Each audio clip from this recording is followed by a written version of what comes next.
Just when you started to be familiar with your English test and you had your reading part, your writing, your listening and your speaking part,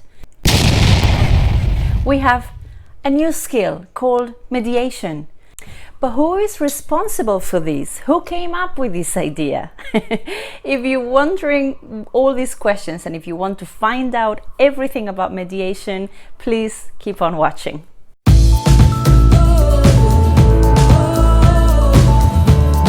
Hello everyone, my name is Monica and I'm an English teacher in the south of Spain. Well, I know the feeling, right? Mediation, what is that? I don't even know what is it about. What kind of test I'm going to encounter? You know, how long it's going to be? What kind of activities will I have to do in the exam? Do not worry, okay? I'm here to make you relax a bit, okay? And I'm gonna show you that mediation is something a little bit strange because it's unfamiliar and it's something new, but at the same time, you will be surprised because mediation is everywhere, okay? Mediation is part of our daily lives, okay? We are constantly mediating in our own language even, okay? You are mediating every day in your mother tongue and also in other languages too. Let me show you some examples. So imagine your grandmother received a letter from, say, the tax office. Okay, and obviously she doesn't really understand because it's very technical and a bit specific, okay, and she asks you for help, okay, so you're going to help her understand that letter by making it much more simpler, by using less complicated words, making sure that she will be able to understand the message, okay. So obviously you're not going to translate or tell her absolutely everything from the letter, but you will only tell her about the most relevant parts of the letter using much simpler vocabulary. Congratulations, you have done mediation with your grandmom. I'll give you another example of mediation. This is something that actually happened to me in real life and I was mediating without even knowing, okay? Before I became an English teacher, I used to work in this English company in Spain, and in this company I used to help foreigners that came to Spain to settle down, and they needed basic help with registration, with opening contracts for electricity, telephone bills, how to register for a passport or identity card, etc. Okay, so for example, I used to go with them to the police station and I used to help them do the process of applying for a passport or identity card. These people couldn't understand any Spanish, okay, so I was there in the middle trying to pass all the information in Spanish to them in English so that they would understand everything that they had to do. So that's another example of mediation. Another real life mediation is, for example, at the beginning of this school year, when I went to my daughter's school to have the typical meeting with the teacher where they inform us of everything about the school rules and all the important information for the school year. And one of my daughter's best friend's mother, okay, she's a foreigner, but she went to the school as well. So obviously she was a little bit lost because she speaks very little Spanish. And at the end of the meeting, she asked me for my help. And she said, Monica, please, can you tell me the most important things of this meeting? Okay, so what did I have to do? I had to simply summarize the whole meeting content, okay, and tell her in very basic Spanish, okay, what they said. So I made sure that she understood the most important parts of this meeting in very, very simple Spanish, okay? That's another example of being a mediator in communication. So what is mediation then? Mediation, in very general terms, is a problem in communication, okay? So when a person cannot understand a message because of different reasons, and a mediator comes in to help that person understand the message, there is mediation. There are many reasons why a person is not able to understand a message. It could be because of language reasons, because obviously that person cannot speak the language. It could be of level reasons, because maybe the level of the text is too high and then your own level is lower. And remember the example with your grandmom and the tax office letter. Obviously your grandma speaks the language, but then it's too complicated and too technical, okay? And finally, because of accessibility reasons. Imagine a blind person that obviously cannot read a written text. So the mediator comes in to help him or her understand the message of that letter. Okay, so now let's talk about types of mediation, okay? In this video, I'm going to concentrate on mediation on texts, okay? So for example, you're going to have a text, okay? A written text or an oral text, okay? And then you will have to mediate with that text, okay? Now, depending on the area where you live, okay, you're going to have different types of mediation. For example, depending if you have to speak or you have to write, you're going to find spoken mediation or written mediation, or maybe both in the same test, okay? Because I teach in the south of Spain, okay, I'm going to concentrate my video on written mediation, okay? But it can help you as a reference if you live in a different area, okay? So a different type of mediation is if it's in the same language or if it's in different languages. So for example, remember the example I told you when I went with foreigners to the police station? Well, they used to tell me information in Spanish and I used to tell them in English, okay? That is an interlinguistic mediation where you have different languages, okay? But maybe, okay, what happens with your grandmom is in the same language, okay? You get information in Spanish and then you tell the information in Spanish too for your grandmom. That is called an intralinguistic mediation. So again, depending on the area where you live, you're going to have one type or the other type. In this video, I'm going to concentrate on what is done in the south of Spain, which is in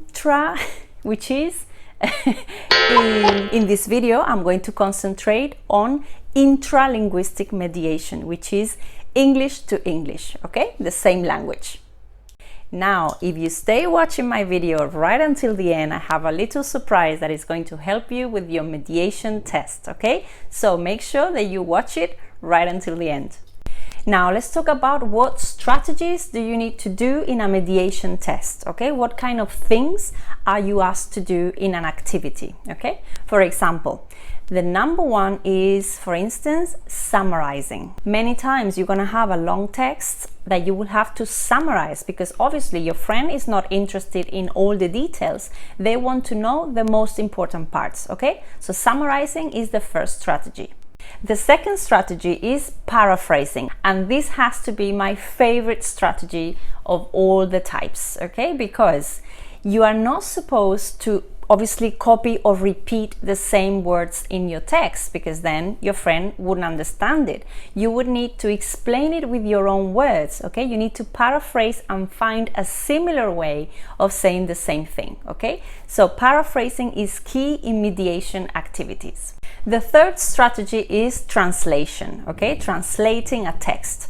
Obviously, a mediation activity is not a translation activity altogether, okay? But at times you will be asked to translate certain concepts or certain terms because it's impossible to paraphrase them. So for example, if you have to tell your friend what is huevos fritos in Spanish, you will have to translate them as fried eggs because there is not a way to find a paraphrasing technique, okay? You will have to actually translate those words, okay? Another technique is adapting the language, okay? So remember what I told you with your grandmother, okay? Your grandmother speaks your language, but obviously you need to adapt it. You need to make it a little bit less formal, do it a little bit less specific or less technical so that your grandmom can understand it. So they understand the language, but you are adapting maybe the formality, okay, in that case. The last strategy would be to clarify something, okay? Sometimes because of cultural reasons,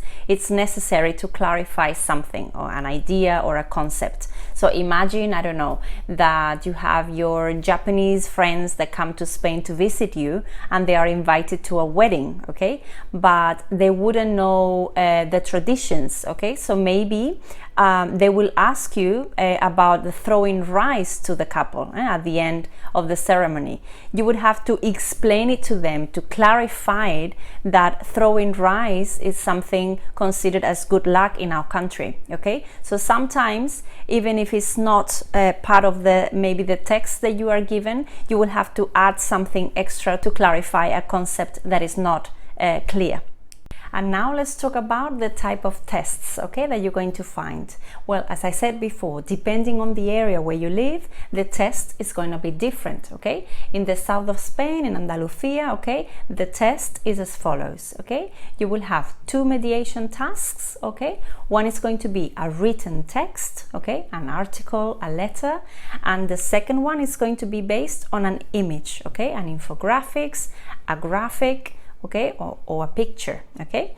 And then depending on the level, you will have to write a number of words. For example, for levels B1 and B2, you will have to write between 50 and 60 words, okay? And you will have a total of 30 minutes for the activity. And for level C1, you will have to write between 70 and 80 words. You will have a total of 45 minutes. Okay, so make sure that you find out in your area what kind of activity or what kind of exam you are going to find. And now the most repeated question that I hear from students: where can I find mediation activities to practice with? Okay, well, you have to bear in mind that mediation is such a new and recent skill that unfortunately there aren't many samples around, okay? However, you can go online, go to Google and type mediation activities, certification exams, and you will find some, okay? But do not worry, I got you covered. I have prepared here right now some examples to let you know what the type of exercise can be like, okay? Are you ready? Let's jump right in. Okay, so let me show you some examples of mediation activities, okay, so that you can have an idea of what kind of exercises can you find. So the first one is your Chinese friend Jiu has a teenage daughter who wants a mobile phone for Christmas. Your friend is worried that her daughter will use the wrong app, so has asked you for some help. The other day you found this article in an English technology magazine. Since your friend doesn't speak English very well, read the article and send her an email recommending her 2 apps, bearing in mind the following. Let me just make this a little bit smaller. There you go. Her daughter is very artistic and is always asking people to pose for her photos, and she's very organized and is really into learning Japanese, and you must write between 70 to 80 words, okay? So let's see the next slide. There you go. And in the next slide you will find, okay, this information about 6 different apps, okay? So you must read the information for the 6 apps and decide according to your friend's daughter's profile which are the best 2, okay, depending on the things mentioned before. So you must do a selection activity, okay? Out of these 6 you must just simply select 2, okay, and recommend these 2 apps to your friend, right? As you can see, it's an English to English mediation activity, so it's important that you don't copy the exact words of this magazine article, okay? You must rephrase them and use synonyms in order to transmit the information. Okay, so this is example number 1. Okay, so the second example, it's an infographic example. As I mentioned before, mediation activities, at least in the south of Spain, can be a written text and also an image, okay? So this would be an example of an image mediation activity with an infographic about the coronavirus, okay? So obviously this activity was before the whole lockdown situation. So the situation is the following: your nephew Patrick, who is from Ireland, is traveling to Spain to visit you, and with all the confusion about the virus, he wants to find out what the instructions given by the Spanish government are. In order to help him better, you have seen this infographic below. So you're going to send him an email mentioning the following: what are the main symptoms? As you can see here, you have 3 symptoms there. Choose only 1 tip for prevention. As you can see, you have 5 different tips for prevention. You must just choose one and explain it to him, and also what should he do in case of infection, and you must choose again one tip out of the 5. Okay, your email must be very short, only 60 words. So in this activity it's very important that you just stick to the text, stick to the image, and do what you are told, which is one tip for prevention, one tip for infection, and also describe the symptoms. Okay, very straightforward activity. In this case, as you can see, the input is in Spanish, but your email needs to be in English. Okay, so it's interlingual mediation. Okay, you have different languages there, and it's a written email. Okay. And now, as promised, I have a little something for you.